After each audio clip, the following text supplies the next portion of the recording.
Once again, this is 90 Minutes with Mathematical, in a special no-holds-barred, uncensored conversation with the Honourable Minister for Sports Development of Nigeria, Senator John Owan Eno, who is waiting on the other side.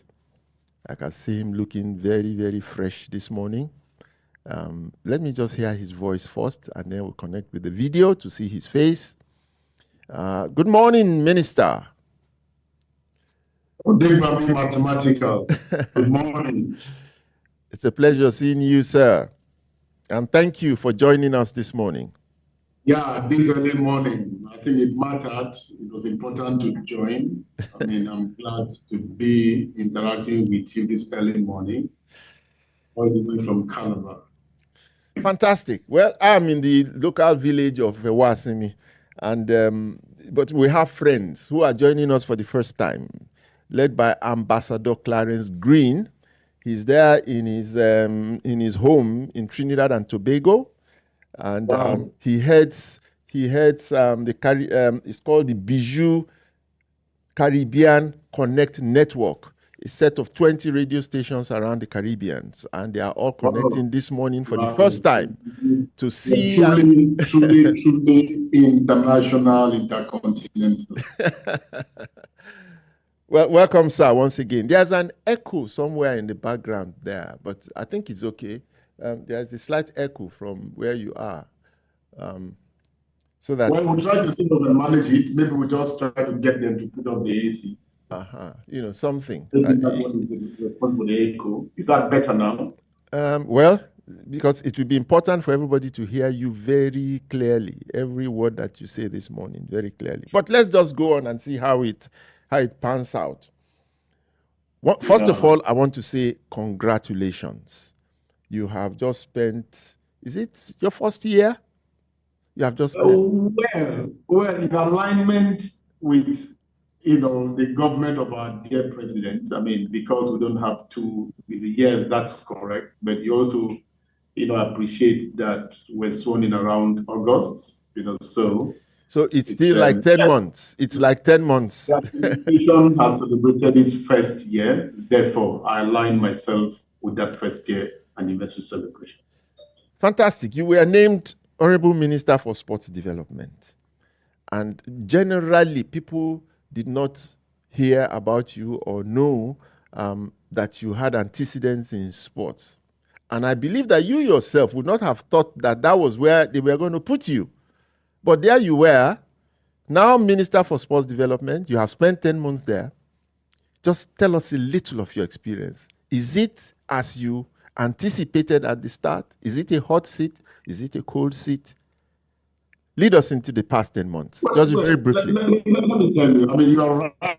I think I was, absolutely a greenhorn, so to speak.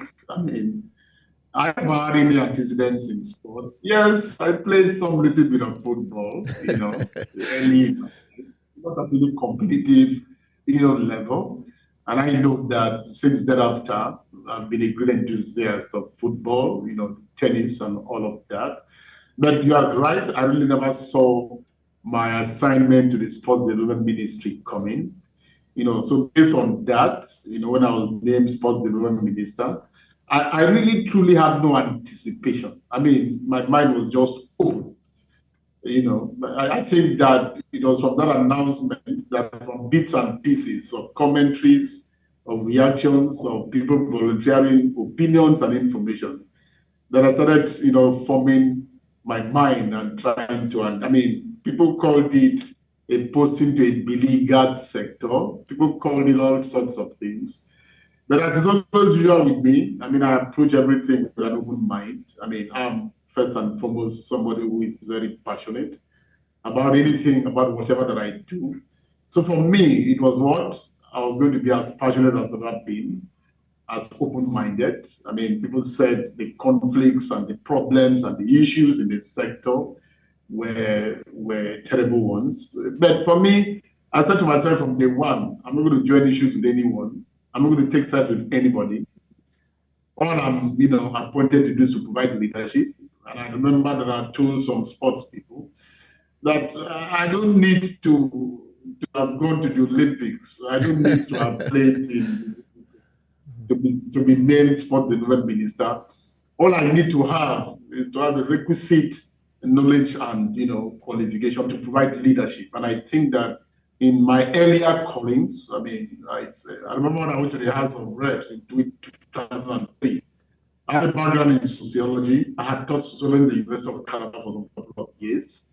I really have no background in mathematics or accounting, but I started off early as deputy chairman committee on appropriation, later chairman finance, later chairman committee on appropriation, and the senate chairman finance. And I think at the end of the day, colleagues who didn't have know anything about my background would argue with you, if you said that I wasn't an accountant. So for me, that's the way it's been.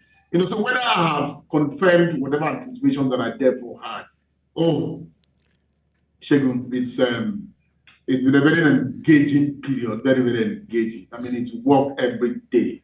The work in this sector, there's so much that needs to be done. I find, the sector, I find stakeholders in the sector ever so enthusiastic, ever so passionate, pursuing. Then is it the generation of Nigerians? Everybody has an interest in sports. I was telling some people last night, I say I'm in a sector that first is driven so much by emotions, by passion. And I'm in a sector that everything else in Nigeria may be failing, may not be working. But for sports, almost everybody takes an exception. It has to work. It has to work with perfection. It's as if sports is in a different realm, altogether. And therefore, nobody expects any mistake. Nobody expects any. That is the kind of sector that I run, that I lead. And I think that to say, it's been, whether it's been engaging, whether it's been exciting, whether it's been, all of this, all of this put together. Fantastic. Let me just say this. When you ask the average Nigerian the state of sports, and this is not peculiar to your period alone. I can't remember when, sports really have been good, per se, for Nigerians. Every minister that came in before you would meet a situation where the average Nigerian would say, sports are in a mess. Answer us this question, sir. Are sports in a mess in the Nigerian environment that you came in? Are sports in a mess now? Well, it's and I can let me say this. It's sports in a mess. I can say this. I think first, the enormity of what sports is about, the things that need to be done.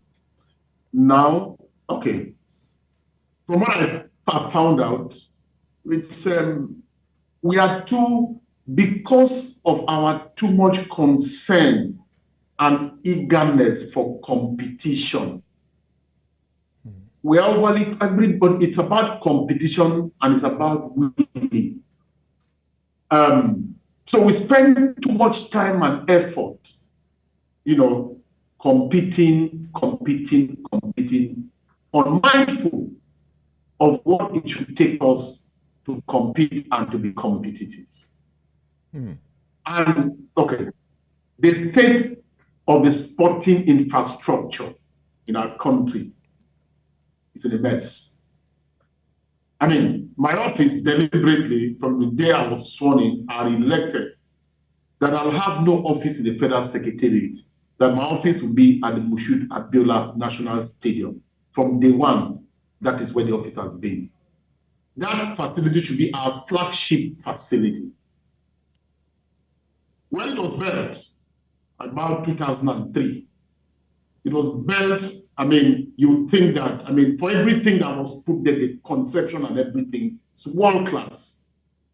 But that facility, even when it should be our flagship facility, is in a sorry state. We're talking about infrastructure. Now, the funding challenge. First, I've also found out that government as government cannot alone be funding sports. It doesn't work. It hasn't worked anywhere. that the private sector, the public sector, that the generality of the people, because everybody has a stake in its success. And for Nigeria especially, given the binding force of sports, in the last AFCON, it was like the whole country was playing AFCON. Of course, we are aware of some deaths that were recorded, those we know and those that are unknown to us. So for such a sector, everybody has a stake. Even in the best of times, government can't fund sports alone. How much more in times of dwindling fortunes? When other sectors are so challenging in themselves as well. So when you look at it in terms of infrastructure, you look at it in terms of funding, you look at it in terms of the welfare of our sportsmen and women that is not provided for. You look at it in all those regards. You look at it even in terms of the federations that run sports. How far and how well. Then perhaps we are also tempted to admit and to accept that the state of our sports may truly be in mess. I mean, we posted excellent results once in a while in our past, but those results haven't come because of any system, because of any planning. I mean, it's just come and, otherwise, and I'll give you an example. I mean, it's, we just went to AFCON and we almost won, we almost brought home the cup. And suddenly, we are struggling, to qualify for the World Cup. I mean, that is the way our sporting history has been. I mean, a nation that won gold in the 1996 Olympics in football. A nation that, so, and you can say this on and on for the different sports, so that is where we are. And there must be something different. There must be some deliberateness. The potentials for our country are huge. We've got a huge population. That population is so talented. I mean, it's I can feel you. I can feel you completely. Your predecessor in office started some things, some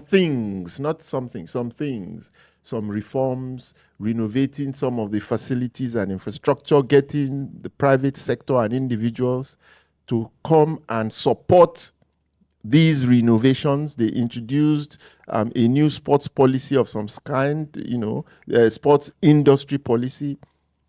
Now, what is the state? What's the level of support that you are getting? Because he started some things. The renovation started in Lagos, in Abuja, and so on and so forth. So where are we now? And again, with the industrial sports policy, or I don't know the name properly now, the sports... Yeah. National Sports Industry Policy. National Sports Industry Policy. Yes, that's it. So where are we in all of that? Continuation of what he started.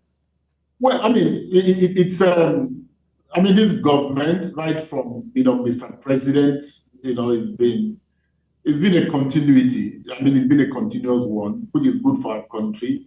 It doesn't settle itself because it is new. Therefore, everything that was, that had taken place in the past has to end, and then new things have to start. No, this government has tried as much as possible to consolidate on some of the gains of the past.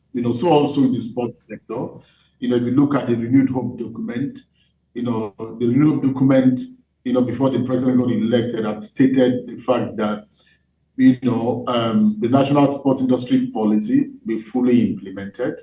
It's given teeth to that. What this government followed up with was that to show seriousness and commitment, this government for the first time, established the Ministry of Sports Development separate from joining it, with any other sector. And it's continued in that. I mean, in the ministry, I had set up, an implementation committee for that national sports industry policy. And they've put forth their recommendations, in terms of immediate, short term, medium term, and long term, and all of that. And I think that, we are at it. Unfortunately, And then I've spent quite some number of my time since being appointed, trying to visit with some corporate players, and all that, just to try to keep in line with the spirit of that national sports industry policy. The gains haven't started coming in. I mean, it's one of two things. Most of these things are slow.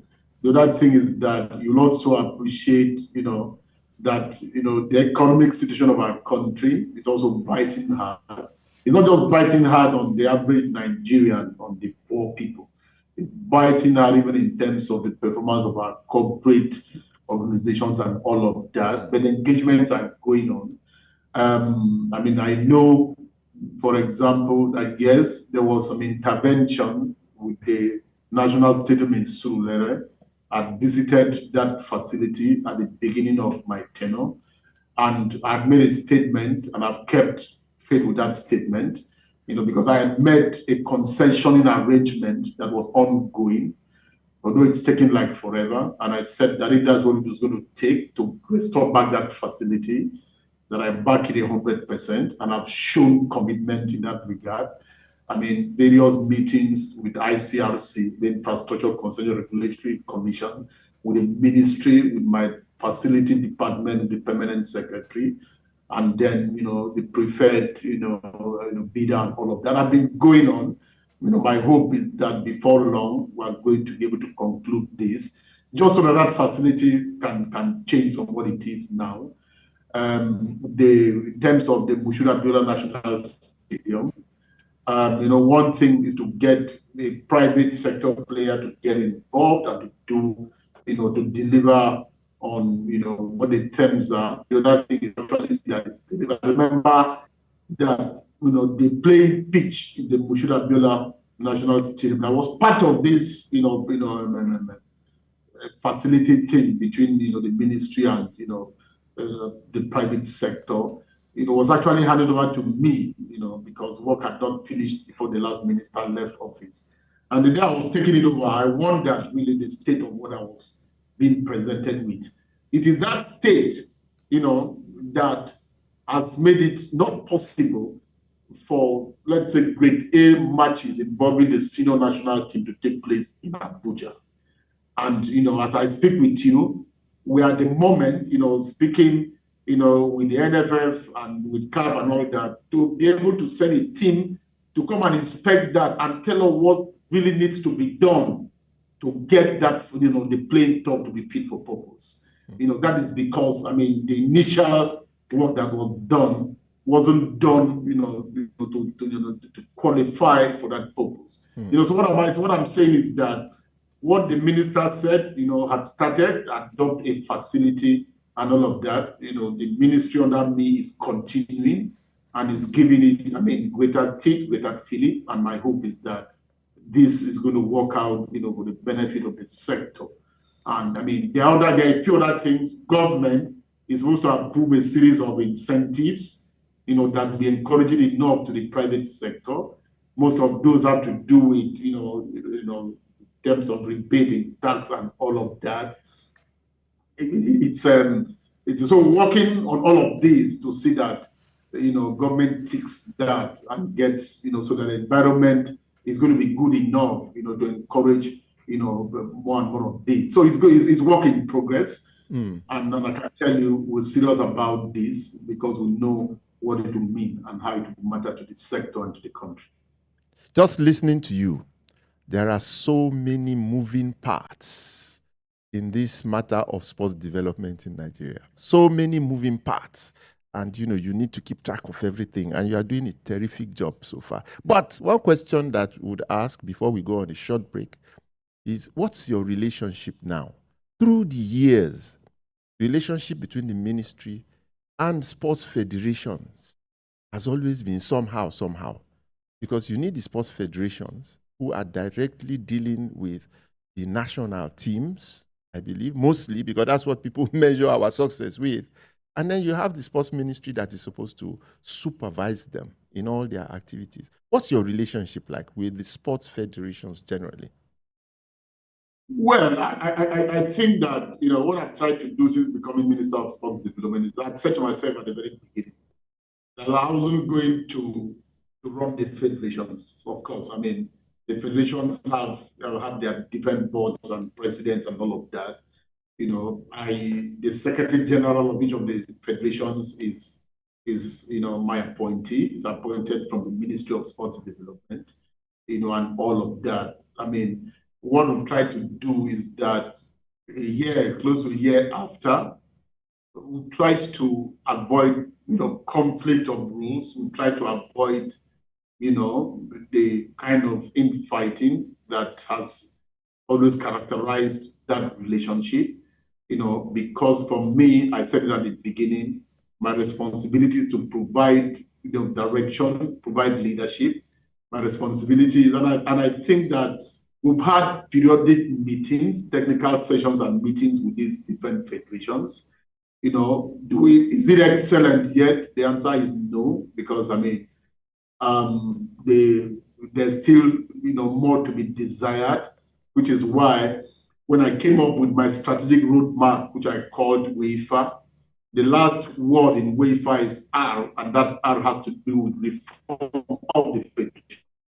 I mean, it's after the Olympics, at some point next year, my party has been to the fact that there will be the tenure of all of these federations is going to be up. So there's going to be elections.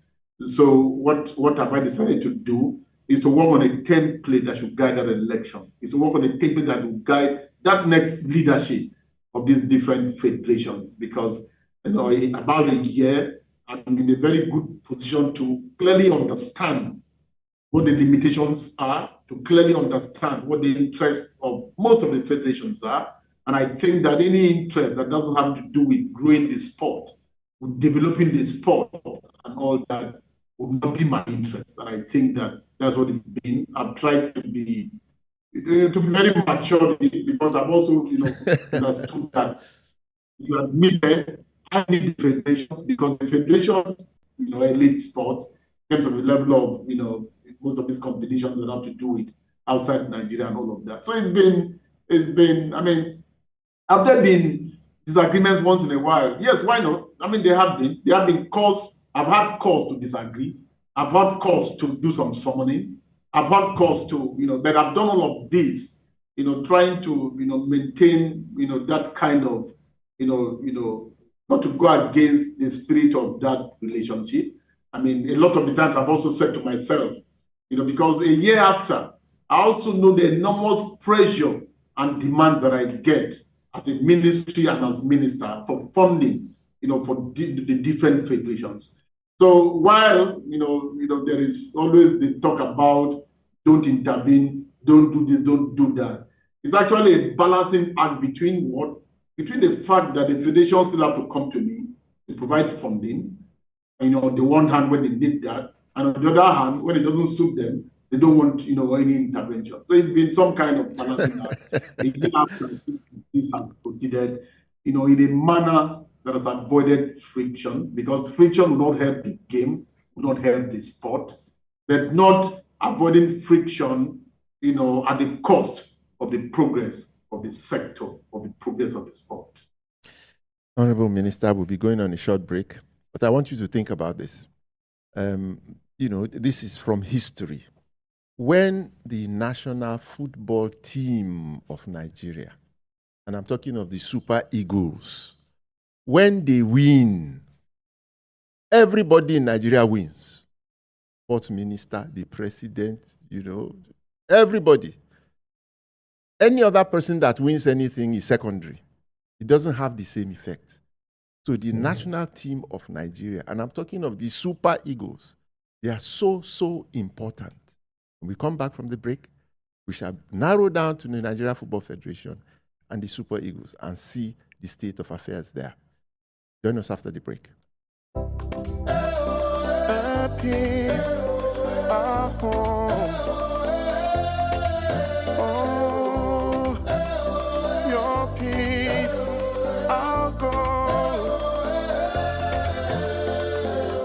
Everyone has a place they need to be. Everyone has a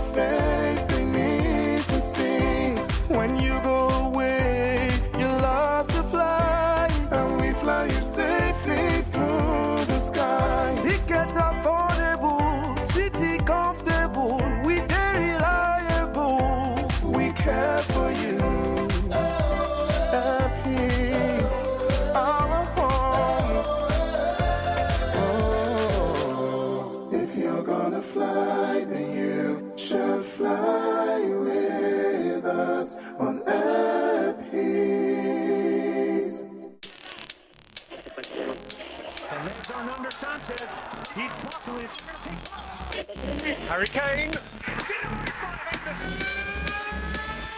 We talk sports like no other. All coaches can coach clubs, but not all coaches can coach a national team, e.g. Pep Guardiola. Femi, I don't understand it. You know, Mr. Godi called earlier on and he mentioned Pep Guardiola like example. Yes, I don't know why they mentioned Pep Guardiola. Because I feel he cannot handle a national team. Why? Also, how many of the coaches they like can coach the national team?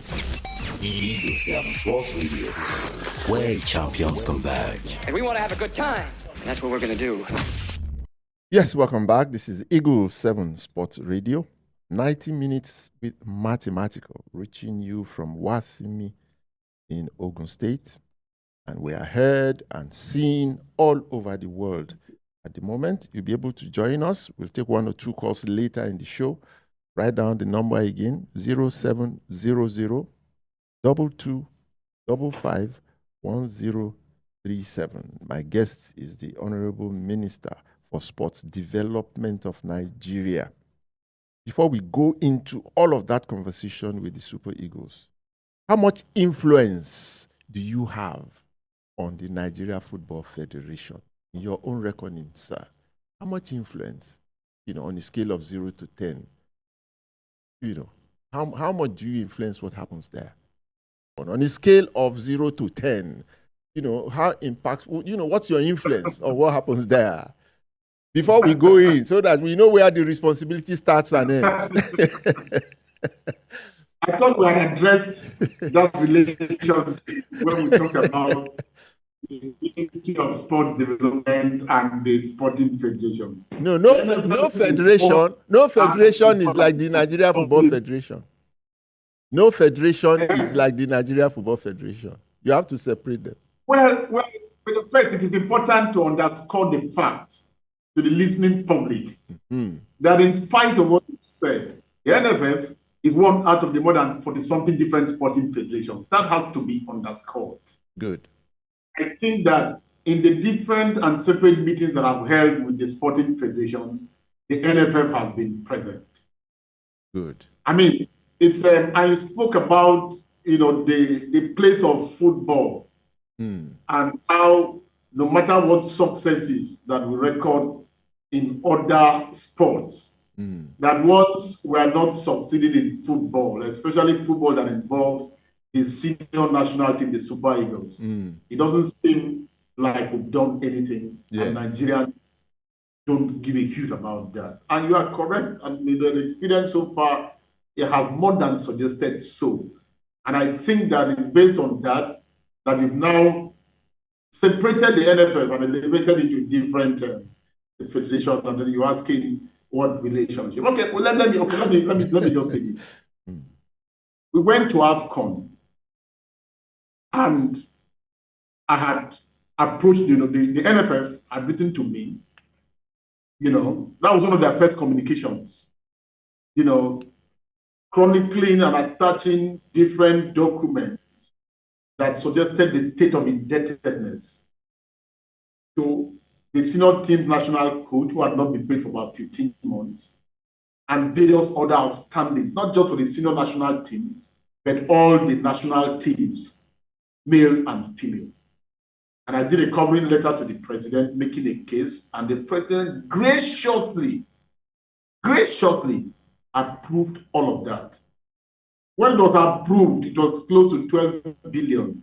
But with exchange rate variation and all that, by the time government finished paying all of this, the money had climbed to about 17 billion. Well, and then all of this money, each tranche that came to the accounts of the Ministry of Sports. And as minister, each of it, when my attention was called, I directed transfer to the accounts of NFF. In what I'm depicting, you'll be able to now define and determine the relationship. Okay. And then I tried, people saw very little of me in Abidjan. I mean, I was almost always in and out.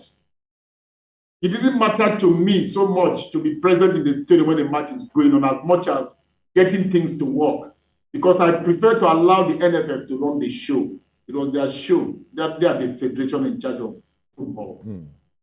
I tried to pray from the back end. I tried to, and then we got the results that we did by the grace of God. After the AFCON, of course, I mean, it became the matter of the coach. I mean, you know, in this sector, you know, different journalists write different things. And I know that once in a while, there was some press scoops about whether my interest in Pesairo and all of that. I didn't know where it was coming from. But ahead of the appointment or announcement of a new coach for the Super Eagles, it was strictly and entirely the responsibility of NFF to do all their processes, you know, and all of that, whatever they did. You know, but the NFF didn't go public to announce this without having to come and brief me as minister. Brief me, not to ask me to appoint a coach for them. Mm-hmm. I need this, all of this. Now, we played some two matches. We played some two matches under Coach Finidi Gèorge, and then we came to where we are now. And of course, I issued a statement. I summoned the NFF, you know, because the results and the outcome wasn't acceptable to the ministry and to government and to Nigerians. You know, so when such things have to happen, the ministry has to stand up to its work, to its. You know, but in all of this, you're also trying to walk a fine line. Because I've been told too severally about, you know, FIFA will ban, FIFA will do this, FIFA will do that. I have my own reservations about all of that. You know, because, I mean, we're a sovereign country. I mean, I just told you how government had to spend about 17 billion. That 17 billion wasn't spent by FIFA. It was spent by the Nigerian government. I mean, if Nigerians lost their lives in AFCON, during AFCON and all of that, to a certain number, known and unknown, those numbers are not, those are Nigerians. I mean, whether we qualify for the World Cup or not, it may not seem to be a problem to FIFA. Because every other country that qualifies is part of FIFA. If Nigeria doesn't qualify, it's a problem to Nigeria. Therefore, for me, football is too much for Nigerians, for the Minister of Sports Development and the Ministry of Sports Development to just allow. You know, it cannot continue to proceed as an exclusive preserve of just some people because they are NFF, no matter, you know, what relationship that exists. You know, so I'm not able, therefore, to put a score to this, but I'm trying to depict these different situations so that you can determine for yourself what it is and what it could be like. But, you know, bottom line for me is that I am not going to be keeping quiet because of fear of FIFA ban. I'm going to continue to walk that fine line that continues to protect the interest, the emotions, you know, of Nigerians who expect nothing but good results. I mean, who expect nothing but that our football be run properly, and that therefore the results that get posted are results that add to their happiness and to their liveliness. Who pays the Nigerian coach? Is it the federal government of Nigeria or is it Nigeria Football Federation? Who pays the man who coaches the Super Eagles? Who pays? Again, I don't think that there is anything very clearly defined. And let me tell you why I say this. When I came in as Minister of Sports Development, and then I had the first briefing, because this coincided with the time that the initial contract of Coach Pesairo was ended, and there was supposed to be talk about a possible extension under some, you know, whatever. And I was briefed by the NFF, and a decision needed to be made, needed to be taken. And then I was told that the salary was $70,000 a month. And, you know, so first I think I was a bit taken aback, because $70,000 a month had risen to become so much per month. And, you know, I guess that I was approached at that point, that early, because there were issues that had to do with outstanding payments. You know, and then we got talking and all of that. What I was told was that the initial contract of Coach Pesairo was signed in the Ministry of Sports, then Ministry of Youth and Sports. It was signed in the office of the minister then. And that the minister had undertaken that government was going to pay. That's what I was told. Unfortunately, I wasn't able to independently confirm. But whether I did or not, we had a situation in our hands, a situation of embarrassment.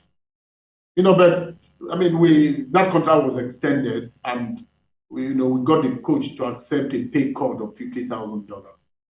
So there is no clear, definition or determination that is, But what I can say, for example, is that a year after, as Minister of Sports Development, I've had no request from any other federation, and the different sporting federations all have their coaches.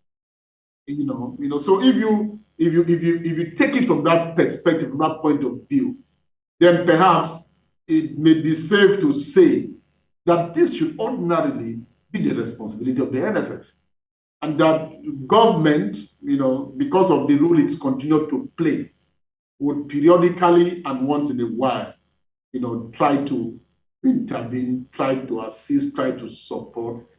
Honourable Minister, you mentioned it yourself. That some 6 months ago, we were on top of the world when we came back from AFCON. And the Super Eagles lifted the spirit of all Nigerians by performing what amounted to a miracle. They got to the finals of that championship. And we as Nigerians, we are so happy. We celebrated them and rewarded them. And many people thought it was going to be a turning point for our football and our sport. Because when football succeeds, it affects the psyche and it helps all other sports. But 2 months after, or 2 months ago, in the past 2 months, we have just plummeted to the lowest ebb, to the point where there's a real threat that we will not attend for the second time the World Cup, which you yourself said, government says is totally unacceptable. No, we have to be at that World Cup, or we will try as best as we can to be at the World Cup. Now, the issue that people are discussing is that of coach. They are not even talking of the players or this or that. They are talking of the coach, and we have been discussing this issue of the coach. And to get a coach now, you need to get one that is, if it's foreign, has to be one that is acceptable to people. You can't go and bring those journeyman coaches. Some of us will rise up and protest immediately. So we must bring a coach that fits the bill, that has a good image, good records, everybody. Yeah, so even when we lose, it won't be because we didn't do what was right, if we are going foreign. If we are not, and we are just going local. So what are your thoughts around those issues? An expensive foreign coach who is going to come now with an NFF that does not have money, they say they don't have money, or a local coach, we don't know which what's going on, and there's crisis everywhere. I'm just asking, this issue of foreign local coaches and time is going, and so where does the ministry, where do you stay now? Where are you now on this issue? Because it is critical that we take a decision now. Well, it is critical. I mean, it is. I mean, you've said it. I mean, it will be. I don't think Nigerians, will accept, our non-qualification for another World Cup. I mean, it's therefore, what I can say is that, the ministry and government feels the same and feels very strong, and everything that the ministry needs to do, the ministry is doing, the ministry will do. It's again, unfortunately, the discussions everywhere are about the senior team's national coach. I mean, it's that's where what everybody is talking about. But for me, it's actually one of two things. And then the first is that I just like us to look at the fact that under Coach Pesairo, a foreign coach, we played 2 World Cup qualifiers against Lesotho and against Zimbabwe. We played Lesotho in Nigeria in Uyo. Lesotho scored us first, and we managed to equalize, and it was a draw. Against Zimbabwe, we also pulled a draw. So from the very beginning, even without Coach Finidi Gèorge being coach of that team, we had started on a very weak note. I don't like us to know this. I like us to also know that for about 7, 8, 9 matches, involving the senior national team, that for almost all of them, we always came from a goal behind. We were scored first. I mean, the last match against Benin Republic that we scored first, we ended up losing the match. Why am I going through all this? I'm going through all this because I would also like a situation, in addition to thinking about the quality of the coach, for us to also begin to think about the quality of our team, the quality of our footballers in that team.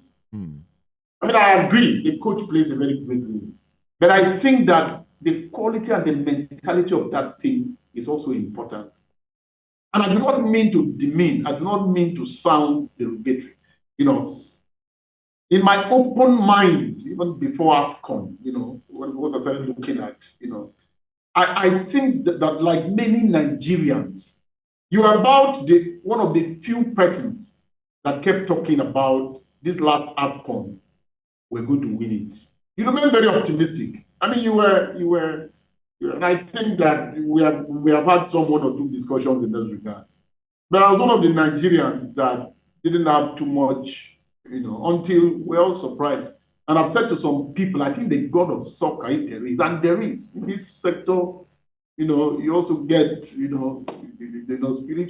The God of soccer wanted us to actually come home with that cup until we bungled the finals.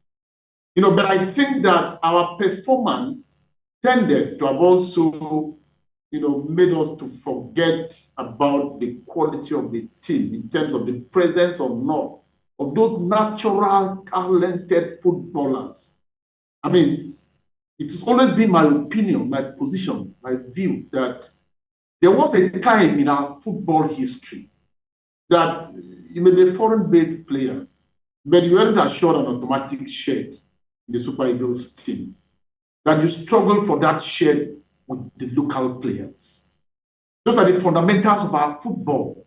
And I think that, yes, the World Cup is the one in perspective now, but the long-term solution to all what we're facing now regarding our football and perhaps our sports is that the local situation with our sportsmen and women is going to remain what is safer for our country. Look at the senior team that we're talking about. A senior team in which close about 90% of those who get invited are people who perhaps were never born in Nigeria. They were born to Nigerian parentage. The few of them, like Osimhen.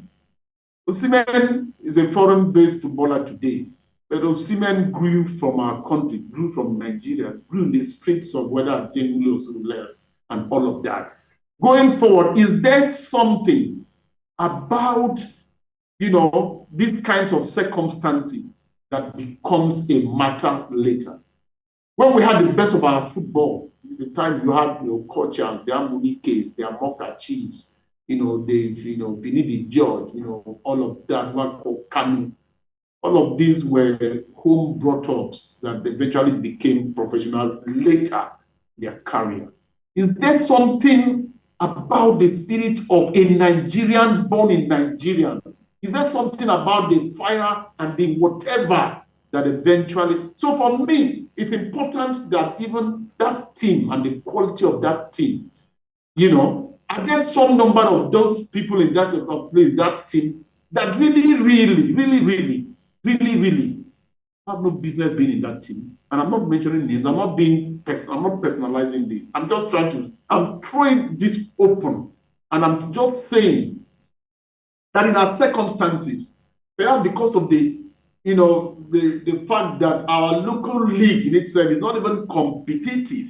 I mean, that one is a different matter altogether on its own, and to what changes that we can introduce and bring to make it competitive, to make it economic enough for the private sector players to get involved and to put in money, and for us to be able to now say the situation in which, rather than all Nigerians, you just are 15 years old, you can kick a football, you are looking for a country outside to go.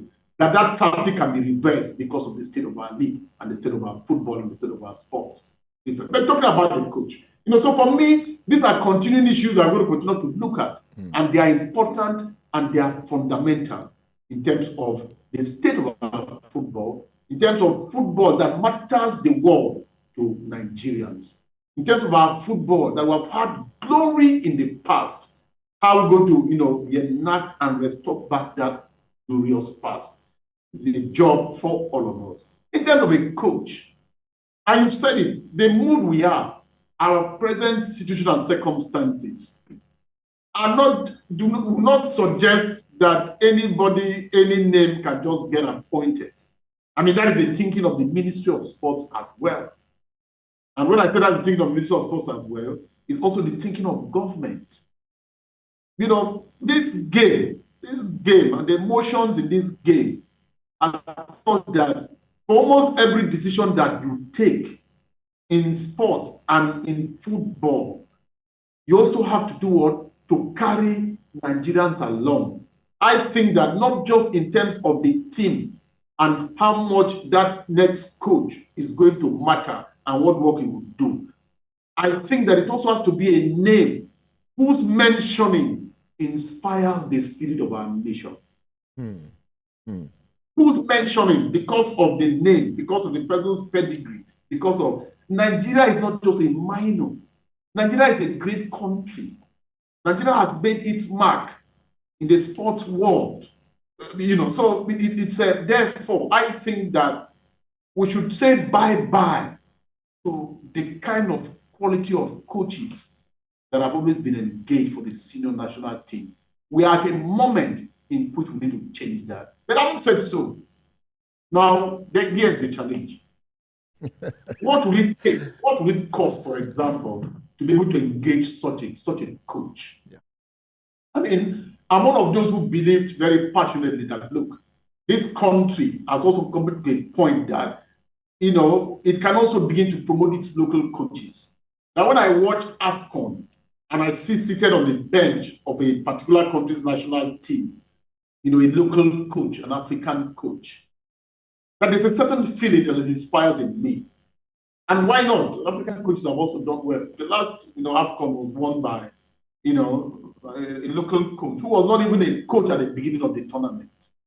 It's the other time it was an African coach that won the Cup of Nations for Senegal. All of that, so it's not as if, in our country, our every sector is being run, not by any foreigner. But unfortunately, for the sports sector, because of its international nature, the sports sector is the only sector that on a daily, regular basis, we're involved in one competition or the other with the rest of the world. So we're aware now that we may not actually be talking about a local coach, we're talking about what kind of foreign coach is going to fit in. But that also comes with a responsibility that is financial. We talked about an NFF that will hardly have the money, to be able to pay for such a coach. Therefore, what is it really? We're at a moment, for example, that not just government. I started this program by saying that government cannot run sport. Government alone will not be able to run football. Government alone. I know how many Nigerians called me while the AFCON was going on, either to show support, either to say they wanted to have tickets for the finals. A lot of renowned, famous, wealthy Nigerians. I know how many of them. And I think that we're at the moment that this number of Nigerians need to take that interest, further. For the sake of Nigeria, for the sake of the future of football, for the sake of the World Cup. And I think that what I'm expecting is that approaches will have to be made not just by NF, but even by me as sports development. I mean, I'm willing and I'm getting and I'm involved in terms of seeing what more can come out of the government. The last time I went to Benin for the National Athletic Trials, and so I just had a brainwave, out of the several, advisories that I get on a daily basis. And I said, I thought about the idea of crowdfunding. I mean, crowdfunding would not even be out of place. And crowdfunding, not necessarily because government is broke or government doesn't have money, but for a sport that every Nigerian relates so passionately with, for a sport that I've already underscored the point that government alone cannot.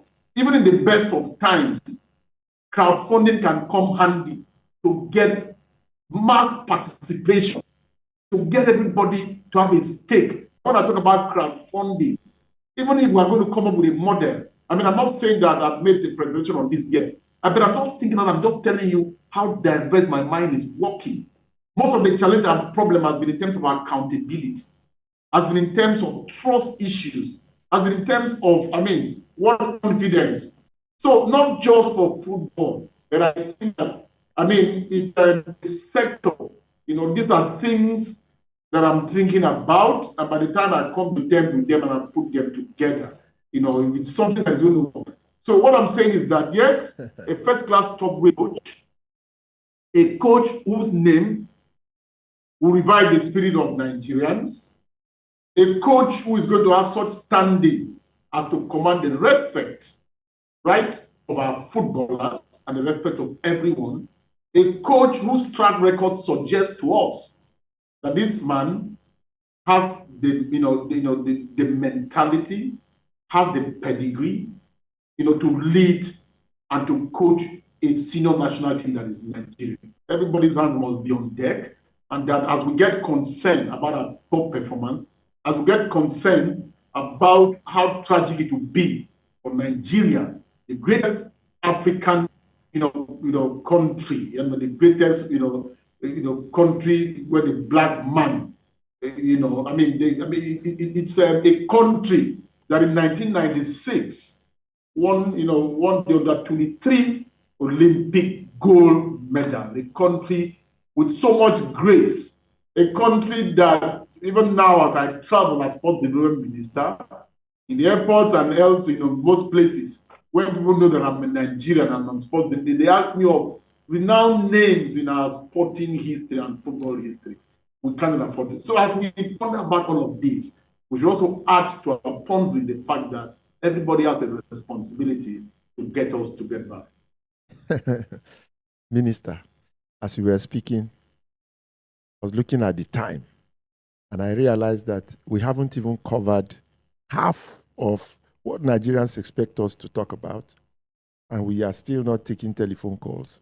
So I have appealed to my people. They are getting back to me if we just extend it by like 10 minutes, 5 or 10 more minutes, so that we can take 1 or 2 telephone calls from out there. And I will just race through a few of the questions agitating my mind now. Thank you for that fantastic response that you gave. We needn't say anything again about coach. I think people can take lessons from everything that you have said, whatever they want to think about it. You spoke well.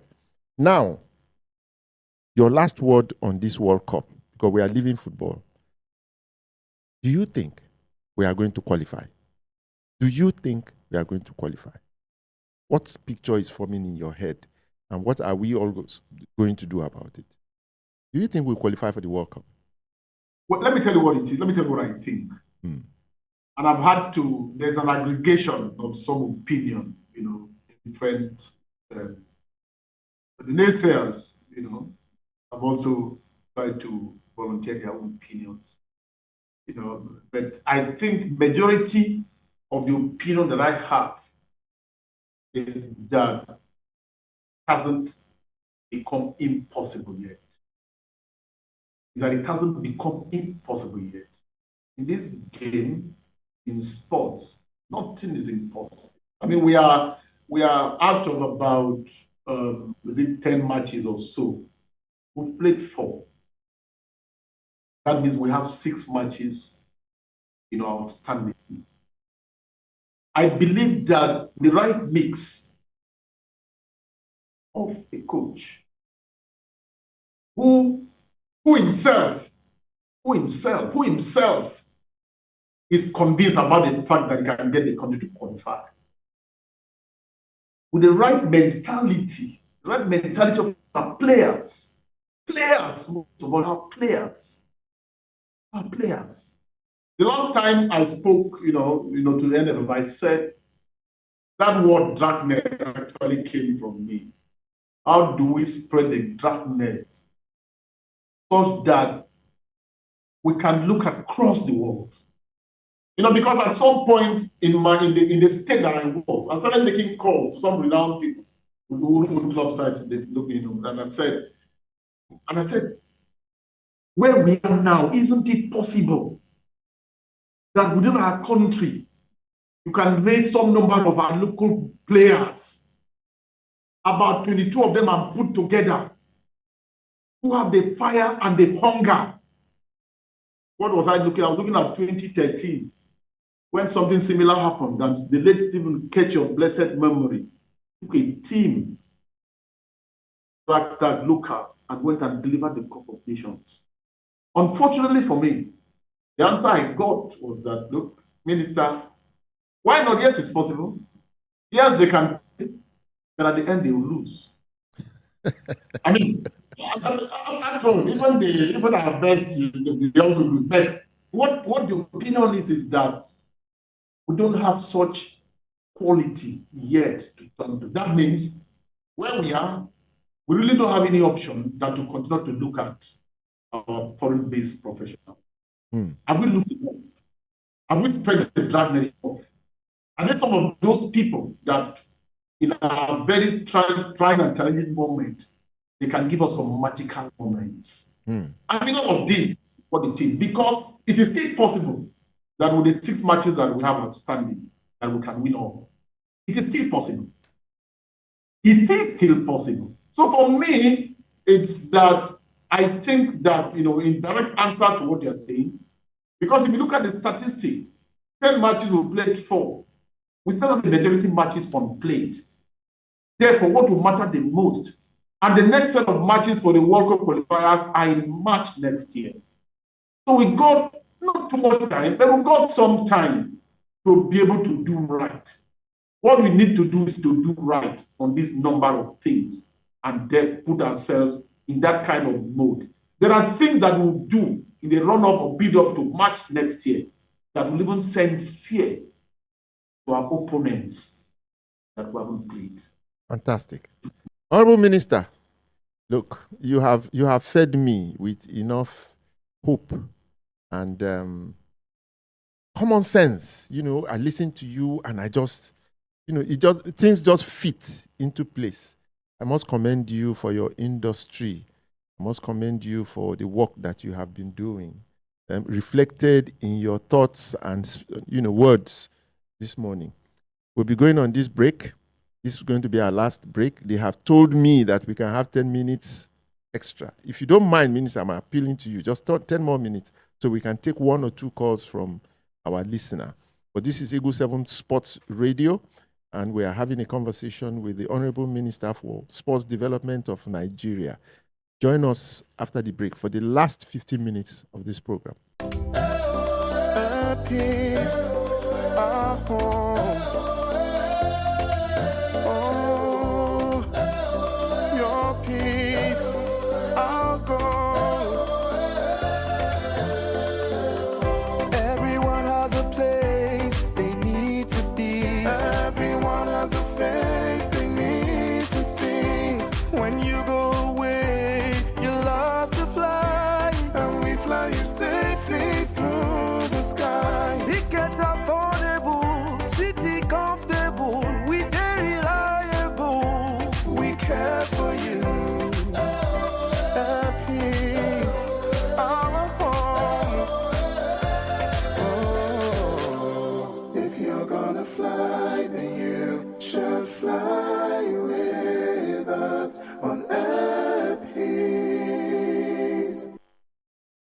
In the next 1 month, we shall be heading for the biggest sports festival in the world, the Olympic Games.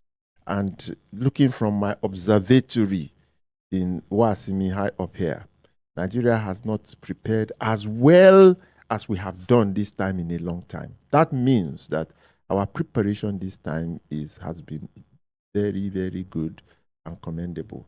And some of our athletes are doing very well. So I'll give the minister. I can't hear you. Okay. I can't hear you. Can you hear me now? Okay, better now. Okay. I'm just saying that in the next 1 month, we are heading for the Olympics. And from my observatory here in Osimhen, it appears very, very positive. We have not prepared as well as we do, as well as we have done this time. We are doing very well in terms of preparation. So there's expectation that we are going to do very well. But I give the opportunity to tell us about it. Our hopes for the Olympics going to Paris 2024. Okay, now let me say this. It's and there's been a build up to this. It's very early, as sports development minister. I'd set up, what I called the ministerial, podium, performance advisory committee, led by a renowned professor of sports medicine, Professor Finidi Gèorge. And I think that the contributions of this committee have been immense, have been tremendous. It's the engagements, the interactions, technically speaking, especially with different, sporting federations, has had quite some good positive outcomes.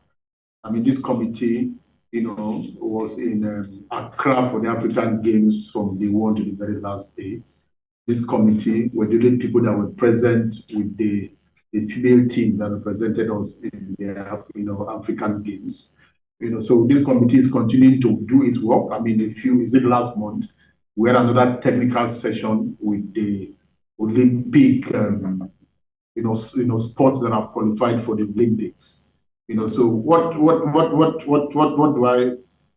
my take from all of this? My take from all of this has been that I see the spirit, the different federations. I see the excitement in terms of, what they think, their present state is with their different, sports. If you look at the different, sports, there are some, we may have about 40-something different sporting federations, but competition after competition, there are some of these, sports that have continued to give us medals. And therefore, we will be going to the Olympics with, sports like canoeing, like cycling, and all of that. But I think that the sports that have continued to give us medals and laurels remain athletics, remain boxing, remain football, weightlifting, wrestling. I'm not saying that outside of this, there isn't room for surprises. Surprises is the spirit of this sector. So we're looking at this and looking at all the Olympic qualified sports and having expectations on all of them in terms of what, day after day, each time I've had an interaction with the different federations, I haven't missed a chance to say that, look, since 1996, where we had our best, outcome in terms of, in the history of our Olympic participation, that we've not, won a gold medal since after 1996. Yes, we won one in quotes by default because, the country that won gold, the US, I think because of doping and all of that, that gold was withdrawn and we won it. Otherwise, we've not. And I've continued to say it matters to me, it matters to government that the outcome of this upcoming Olympics is different. And that has been the spirit, that has been the mood. Since becoming Minister of Sports Development, I've kept harping on the issue of the welfare of our athletes. I've kept harping on the issue of the fact that this ministry under my leadership would not, deny any of our athletes his or her pay, his or her money. Would not. We tried to, and we went to the African Games, and I think that we did pretty much okay. Not that we got to the 100%, but I think that in terms of being accountable, in terms of being open. I've tried to foster such a personal relationship with some number of outlets. I mean, hoping, that relationship, that personal, first, I'm very personal in my relationship. I'm very personal in my politics back home. And what I've done is to carry that to my leadership as Minister of Sports Development. So my interaction, but the kind of openness and opened up policy that I have, my hope is that is going to translate to, an outcome that we've not had yet, before in terms of Olympic participation. And I remember, I was for athletics. I remember that I was at the trials, national trials in Benin. I followed that up because I promised them that I was going to stop over, in Douala, and I was actually in Douala. And all of this is to inspire and to motivate our sportsmen and women. I haven't missed a chance to be personally available and present, to be able to let them know that the country, that the government appreciates what good work they're doing for country. And again, there's no sector that does the kind of work for country compared to sports. I mean, it's each time that there is a podium performance across the world involving Nigeria, the national anthem is on play, the national flag is on display. I mean, there is no greater thing you can do for country. But having said so, I think that some good news, perhaps, is to also say that the Court of Arbitration for Sports finally gave Toby Amosan a clean bill. I mean, this is good news for our country. This is good news for Nigeria, because that has remained a distraction. Toby is our shining light. Toby, if there is one person in one sport that every expectation is, that will be able to break that jinx, is in athletics, and it's what Toby, will be able to achieve. Say Brumen in Douala was able to retain her position as the most prized in her sport, in the long jump. So it's the WADA, World Anti-Doping Agency, had gone to CAS, as the case may be. Toby's case had been referred to CAS, and CAS had, what a good timing, to get to be freedom from this. And let me also say this, that as government and as a ministry, we've also made a contribution in this regard. I mean, for the first time, the ministry and the government took the issue of anti-doping, more seriously than any other government in the past. Nigeria was one of the earliest signatories to the Convention on Anti-Doping, but Nigeria, until this government came, had failed to domesticate that convention. And as I speak to you, Nigeria's case is also in CAS, referred, there by WADA, because of our non-compliance. Because, that one of the sticking points has been the legislation. I mean, I'm happy to, to report that under my leadership and with the support and understanding of Mr. President, that the anti-doping bill, the president signed off on it and transmitted it to the National Assembly and requested for accelerated passage. Both chambers have long passed it. We're just waiting for it to now be sent to the president for assent.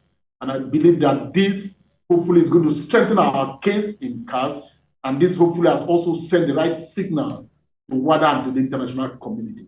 So for the Olympics that is about a month away, I think that, I have the greatest hope and optimism that the performance of our sportsmen and women so far under this administration, that that the climax, that the crescendo of all of that is the Olympics, and I've got all of them to understand this.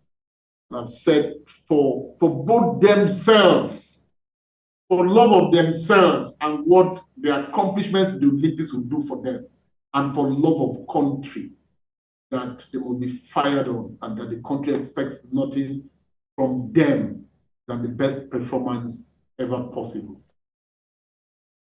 We'll take one call. We just take one call. So you can call now 0700 22 55 1037. Good morning. Good morning, Mathematica. I'm Moladini calling from Abeokuta. Mr. Oladile, raise your voice a little so that the minister can hear you. So go ahead, quickly. We don't have time. I've been praised and motivated by the minister by what he has been saying since morning. He has really given me up on this Super Eagles thing. Even though I didn't have much respect for Super Eagles before the AFCON. But, at once, those do qualify, those who are not qualified. So let us take it like that. But the area I want the minister to look critically at is this. The coach must just throw away the like that after just losing one match and drawing one. We still need the Nigerian coach. That is my belief. Okay, we still need a Nigerian coach. That's your belief. 2013 or so. I believe we should continue that part of finding a way that Nigerian coaches are well trained, government sponsored, both outside and in the country, so that they will mature in the country. They perform very well. Most of our former players, they perform very well. And even the diaspora players, those days I know of those are the two players. They find it tough to come into the Super Eagles at times. When the majority of the players we have in the Super Eagles were local players. But we still enjoy them. They show their... Well, that's what the minister said. That's what the minister said. Okay. We can still... In the diaspora players, they are good. The majority of our players is the local boys that actually started from this area. Because the commitment is always Okay, we have to let you go because we don't have much time. Just make one point and then you can go. I just need the Nigerian men to know to continue. Let us continue to have Nigerian countries. Let us sing and sing with them. They will improve, we die. That is my thinking. All right, Chief Oladele, let us sink and swim with Nigerian coaches. The Nigerianness in him. Let's sink and swim with Nigerian coaches. Let me take this next call. Hello? One more call before we just go. You have not mentioned at all. You want to respond to that gentleman, but because I think I have. He's just saying we should, you shouldn't send away a coach because he lost one match and he drew one. A Nigerian coach. Well, he has his point. And again, this is what I find in this sector. This is a sector that everybody has an opinion. This sector, everybody expresses his opinion very strongly. And therefore, these are all the things that, have to be managed. What he said is not out of place. And I think that in the course of this session, I've also spoken about my passion, for local coaches. I've also said so. But I think that first, where we are. Secondly, our situation in terms of the basic fundamentals of our football, the way they are. First, we don't just, things have to add up. Things have to add up. We need to be deliberate and we need to plan. We're not going to be coached by foreign coaches forever. We need to lay that background basis for that. I look forward to a situation in quick, beyond our situation and circumstances and the desperation that we find ourselves in now. It's also, I've said, to see what more we can do to add to the development of our local football and local sports. The more we have our footballers in the national team that are local, the more the case as well for a local coach is also going to be driven. The more, for example, we deliberately said, look, what roadmap, what plan do we have even for those local coaches? We're not looking at just one aspect, but in the entire sports or football ecosystem, you have matters about coach, matters about referee, matters about all of that. We need to be deliberate in terms of where do we want to find ourselves tomorrow, next tomorrow, and all of that. These things just don't have to just happen at the spur of the moment. Perhaps that is what has been the problem. I've said it before, we are too competitive inclined. There's little done on development. There's little done on all of this. I look forward to a period in which we can do all these things together to be able to give us the value that we need. My last question is not really a question, but it is a question also. You have not spoken about our biggest ambassador in terms of football. And I'm talking about Victor Osimhen, Africa's best player, who went on the internet and, I don't know, for a moment, just went crazy. You have not said anything, and it's so important. We just hear a word or two from you about it before we go today. Victor Osimhen and his rantings on the internet. Okay, you're still talking? Yes, go ahead, sir. Okay, I mean, I mean, Victor Osimhen remains our greatest sporting ambassador. I mean, there are a few things that have happened. Those things that have happened, are low moments. I mean, yesterday also, I read some reports about the fact that the Minister of Sports Development has intervened, against, the decision of the NFF to, sanction Victor Osimhen and all of that. I think that whatever communication or whatever has taken place between the ministry or the minister and NFF on this matter has been that we need to be careful with what reaction and response. I know that there is some kind of plethora of opinions on the Victor Osimhen matter. One of the things I like to point here finally is that each time Victor Osimhen has been called upon and is available to play for country, he's done so like a Trojan. He's done so with fire. Yes, his video thing that was a low, unarguably a low. What I think I advised the NFF was the fact that the NFF shouldn't make any pronouncement on the Victor Osimhen matter without having to engage Victor Osimhen. I mean, you don't try to solve a problem by doing things that would lead to further and more problems, especially because we are not going through the best of times in terms of our football. So we're going through a time that no matter how you want to look at it, management of the issues and the matters that come is more important than anything else. And my hope is that the NFF has followed up with that advice and must be engaging with Victor Osimhen just so that we can put all of this, behind us and be focused and not be distracted. The Honourable Minister for Sports Development, Senator John Owen Eno. Thank you very much for joining us this morning. You have lifted our spirits. We are all hopeful now. You listened to that caller the other time. He spoke on behalf of Nigerians. We wish you the best of luck in your tenure. And we are going to be with you at the Olympics to support you, support the nation. And I'm hoping this time, positively again, I'm hoping that we're going to have probably the best results from the Olympics that we have ever had, better than 1996. That's my hope. That's my dream. Thank you, sir. We are working hard on that by the grace of God. Thank you very much. Well, my people here, thank you for giving us that extra time. And our friends in the Caribbean, I hope you have enjoyed us. You heard our Honourable Minister. I know you want to interact with him. How we and Jamaica could start to compete in athletics very, very soon. That's on the cards. Anyway, I'm just throwing that out for the public. So that's all from 90 Minutes with Mathematical from Eagle 7 Sports Radio here in Wasimi in Ogun State. Join us again next week, Saturday, when we bring you another fantastic package. Bye for now.